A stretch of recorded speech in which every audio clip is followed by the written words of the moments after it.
Let's kick it off there. That, what's happening on these campuses and the absolute entitlement and cluelessness of these students. Well, they're up against a deadline, Megan, because school's about to end. And now they've got this perfect audience of cowardly bureaucrats and presidents and DEI officers going around pampering them and pretending that these are significant protests. It's a completely codependent relationship between narcissistic students putting on these phantom plays about rallying to each other and comrades. But when school ends, what are they going to do? They're in these safe little enclaves, Columbia University, walled off from New York City, where they can engage in this play acting. But commencement is coming up. Commencement season is going to be very fun to see what happens there. But after that, they're going to lose their selective audience, and you're going to have to wait several months. So right now, things are accelerating on college campuses because they know they're about to lose the spotlight when school ends. The thing to remember, this is obviously a scary, scary time if you're Jewish, Megan, but this is about much more than anti-Semitism. This grows out of the fundamental ideology of the university today, which is anti-Western. Jews today are not seen as a threat to Western civilization as they were in the early 20th century. They were not clubbable. They are seen as the very embodiment of Western civilization. So at this point, they're coming, the left is coming for the Jews, and you have this mass hysteria celebrating Hamas. But the next step, and what we've been seeing for decades now on college campuses, is to tear down Western civilization itself, whether that's with regards to standards of excellence in medicine, in science, in mathematicians, in math, whether it's regards to criminal law and expectations of lawful behavior. The West is in a suicide mode right now. That is one of self-loathing, and this is the absolute perfect product of the university. It's not a mistake. It's a feature, not a bug. This would explain why these campus protests, whatever you want to call them, encampments, have the support of, it appears, most of the faculty at these campuses. Right. It's amazing how we're seeing the faculty come out and support this. Places like, here's the latest out of NYU. Here's video of faculty members forming what they call a human chain around the protesters' encampment, following threats of mass arrests, which is exactly what should happen to these students. They should be arrested. And the faculty went out there to say, no, we're not going to have it. And it's not just at NYU. We saw that at Columbia and elsewhere, where the faculty are just as into the problem as the students are. One other for you. This is a soundbite from Barnard, which is right next to Columbia, where they're marching, the faculty, for no suspensions. They don't want any suspensions even of these students. Look at this, SOT 6. No suspensions! Now! What do we want? No suspensions! Now! Rosenberry! When are coming? Now! Who are coming for? Rosenberry! When are coming? Now! No suspensions! When do we want it? Now! What do we want? No suspensions! Rosenberry is the university president. I mean, how would you feel if you were a parent of somebody who'd sent their kid to Barnard, not expecting that they couldn't go to class, not expecting, if they're Jewish, that they, would have to be subjected to death to the Jew chants as she walked to math? Well, I hope it wakes up a lot of parents, and I hope it wakes up donors. I hope it wakes up alumni, because again, none of this is surprising. We're heading towards a real conflict here, because what the wise people are calling anti-Semitism, for most of the campus left, as you say, Megan, they don't see these chants as anti-Semitism. They see it as a factual description of settler colonialism. So I'm wondering how much longer the left is going to put up with having the presidents now scurrying to say we've got a problem on campus when the problem doesn't even exist in the eyes of the left. Now, I would say one thing.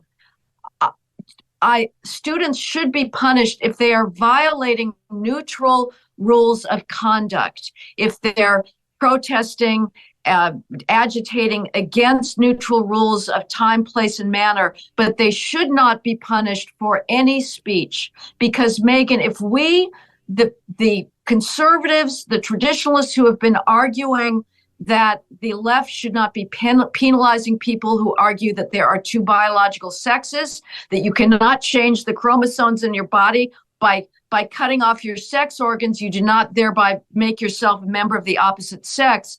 People who say that schools are not racist, the reason we don't have proportional representation on faculty and student body is not racism, it's the large academic skills gap. That is not hate speech. Speaking the truth is not hate speech. If the right now turns around and says they want to punish these anti-Israel statements, they are going to set a precedent that will come back to haunt us yet again. And it is always eventually going to be conservative truth speakers who are silenced by any kind of speech code, by any capitulation to the idea that hate speech somehow falls outside of the protections of free speech.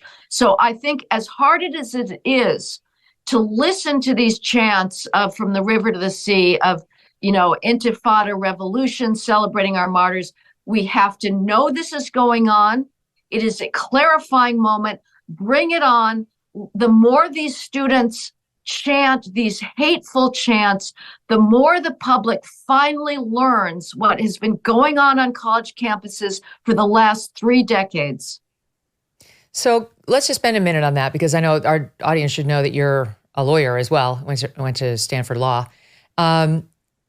Where do we draw the line? Because you and I would probably be kicked off campus for just saying the things about gender that you just said.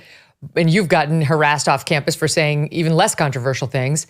But we wouldn't be allowed, even at a Ron DeSantis, school in Florida, a state university in Florida, to go onto a campus and find a group of trans kids meeting together for support, to surround them and chant, "Death to the tranny bastards, death, death, death."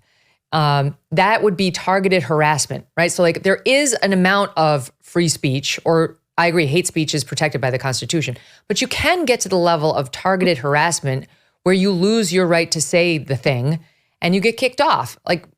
I really think some of these programs, and I agree, from the river to the sea I don't think that's going to do it. But death to the Jews, and here's Al-Qassam's next target right here, right, these Jews, right?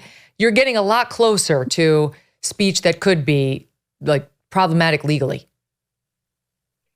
Yes, I still would say that context matters. And unless it is really, really targeted at a specific individual, these are still basically ideological chants. I don't think anybody really feels like, it may come to this, and let's just hope it does not, that somebody hears a chant like that and picks up a knife and stabs a Jewish student. So yes, I guess if your example of death to trannies, I guess I just feel like to silence that sentiment prevents us from knowing what these students have been taught. And again, we're not saying this is happening, that the right is saying this. This is overwhelmingly coming from the left. And I want to hear that. So you're saying even if the university could censor it under its free speech policies that prevent targeted discrimination or bullying, why would they? Because it's exposing them. Right. This is, again, it's a clarifying moment. And I think that apart from very, very specific targeted threats, it's also a mistake. And I'm sympathetic to Jewish students on campus, but they are starting to use the same rhetoric of safetyism. I'm unsafe on campus. And there have been actually very few assaults. I sound like I've got a very low standard here, Megan. It's pathetic that we're having to say, well, things are okay because nobody's actually, in very few instances of Jews actually gotten beaten up. We're not yet at Kristallnacht.